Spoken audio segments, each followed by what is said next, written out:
You've traveled and been in more homes in America in the last few months than anybody I know. Yeah. And there's some well-seasoned, well-traveled people. What is the state of most Americans' health right now that you're seeing in and out of the homes on both coasts? Yeah, so I have the privilege, as you said, of traveling. So I see people at the airport, I see people at their home, and the state of America is troubling. Like when I see how people are struggling with their metabolic health, it's something that makes me want to question and say, hey, what does our future look like? What is my kids going to live into? Or even when you walk into an airport and you see the types of food choices that we have, it's something that you could understand why we're not 100% aligned with our metabolic health.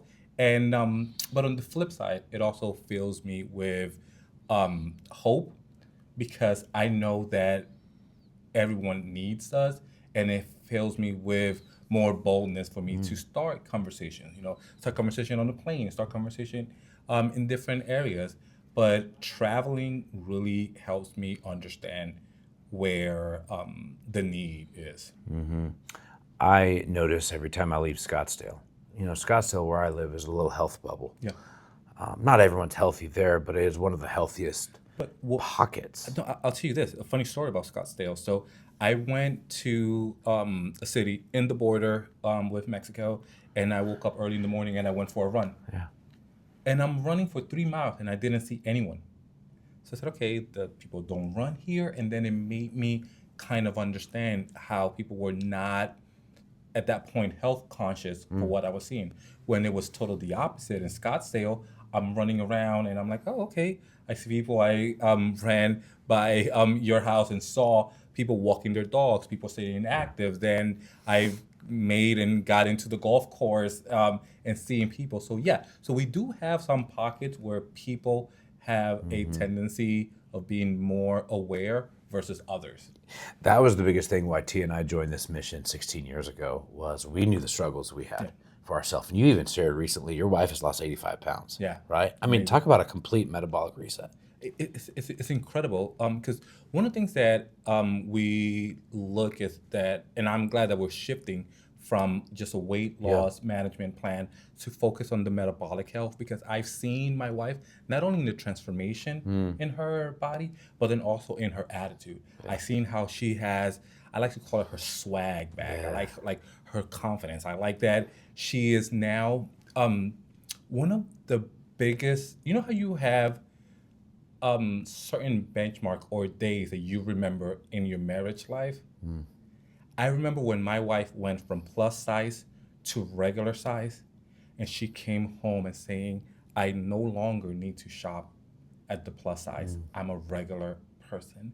And to me, it didn't compute that that was a big deal, but for her, that was a win. Yeah. So seeing her do that, but now seeing how she's elevating her health, seeing us lift weights, seeing us, sign up and train for different races is something that have given me a stronger marriage.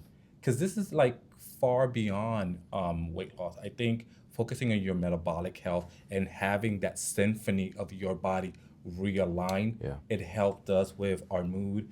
It helped us going out on date nights. Yeah. It helped us on the way that we interact with each other. Yeah. And then when we looked at our kids, it also leaves a legacy. We came across a TikTok and it was saying that there's four types of dads. And saying, hey, you have the dad that is always absent, that is always working. You have the dad that's always joking, and you have the dad that is a fitness dad. So I asked my daughter, like, hey, what kind of dad am I? And I was thinking that she's gonna say, you're the storyteller, you're the joker, because I'm always joking. Right. And she said, Dad, you are a fitness dad. I didn't realize that we were modeling that Yeah. to our daughter. I didn't realize that we've made metabolic health a priority in our house to the point that our kids are looking up to us. And that was something that it was an aha moment. But I looked at my wife and said, we're doing something right here. Yeah, you That are. She's looking at us and saying, hey, you're a fitness dad. Yeah, you are. So you have the honor and privilege of working with a lot of coaches across America. What have you found to be the best client that would possibly become a coach? What makes a great coach?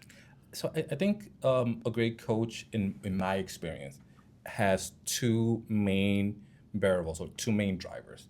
So you have the driver of committing to their own health, but also wanting to help the people around them. Like it has to be a compassion in you and a responsibility Good. that you said, I know how I feel. Yeah. I know the science. Yeah. I know that this product, this plan, this community works. I want to share that. I think it will be very irresponsible and selfish of you saying, hey, my body has been transformed, Right. my marriage, my life, for you to keep it to yourself. So a coach, a client that is looking to be bold, but also committed and compassionate to the people around them is a key element. And the other key element is that entrepreneurial element, right? And some people say, well, I'm not an entrepreneur, I'm not a business owner, but just hold on for 1 second. Like, look at the amount of life that we're changing, right? So when you look at America, and if you stand in the airport and you say, I have something that 9 out of 10 people in this airport need, it'll be foolish of me not to take advantage of that business opportunity. It'll be foolish not for me not to say I could change the trajectory of my life. Like I visited a coach, and I'm gonna reserve their name, but you know them. This person was talking how they came to this country, and they got to this country with only all their clothes in one bag. And this person has worked so hard to develop a business.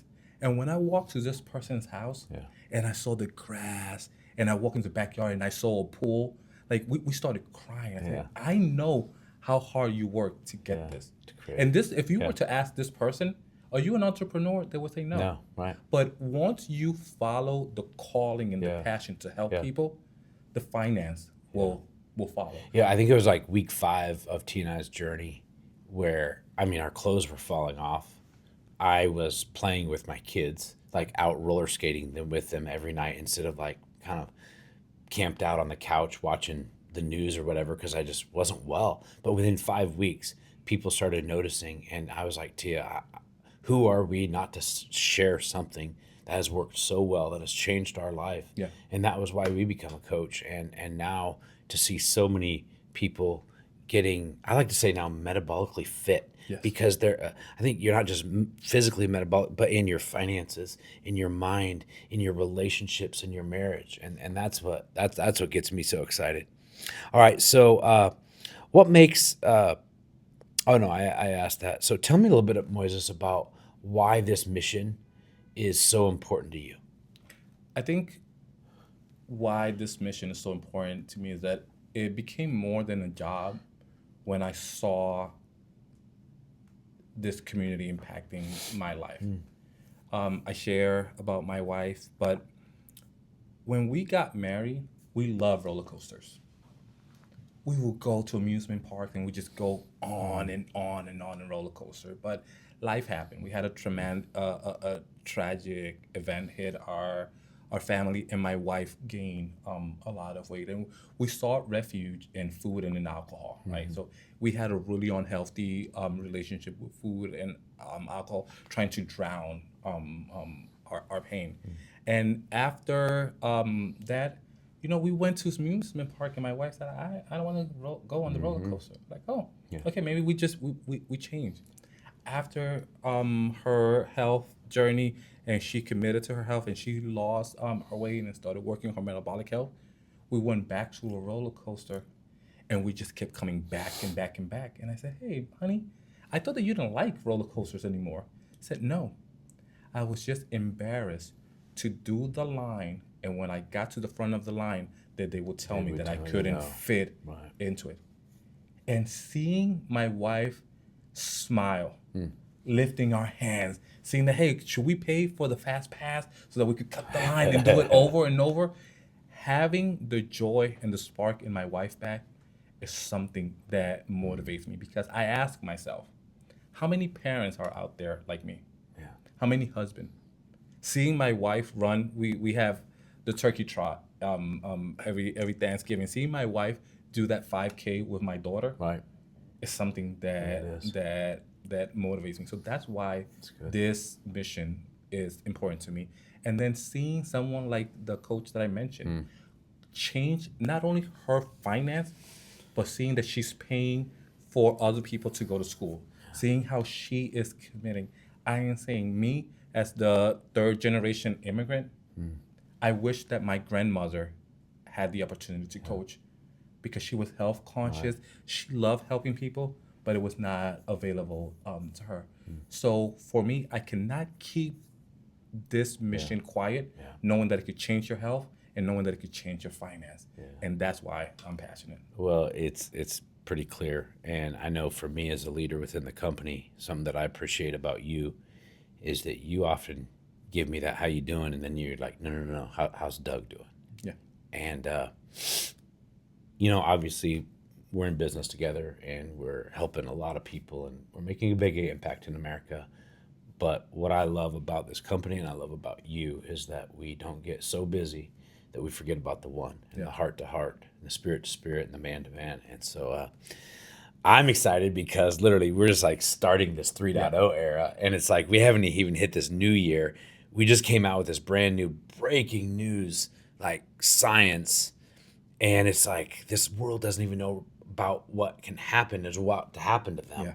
And it's starting right here this weekend and over the last few months. So anyway, it's going to be a good road and a good journey ahead, man. I'm so excited, and am too. like what I said, 90% of America needs us. And Yeah. when we move from just a weight management to focus on metabolic health, Yeah. we could expand our target population. We could expand who Yeah. we talk. And I'm the prime example of that candidate that falls in that 90%. Sure. I never had a weight problem. Like I run marathons. I was focused. So I was always like, I'm 3 to 4 pounds Yeah. away Right. from my goal weight. Sure. But when I look at my health from a metabolic perspective, Yep. it was a rude awakening. I Yes. was like, okay, I am not as healthy as I thought that That's I was. right. Now, knowing what I know now, I have a responsibility to my daughter. Yeah, you I have do. responsibility to my wife, and I have responsibility to my coaching community to focus on my Yeah. health because I was not where I thought I was. Yes, that's right. And I could just imagine like how many people are there like me. Yeah. Like, oh hey, you run. Oh, you doing all these things. But when we look at, it's time for us to do that reset. It's Sure. time for us to come back Yeah. and focus on what we do best. Yeah. I love it. Thank you, brother. Thank you, brother. Appreciate Thank you it. for having me.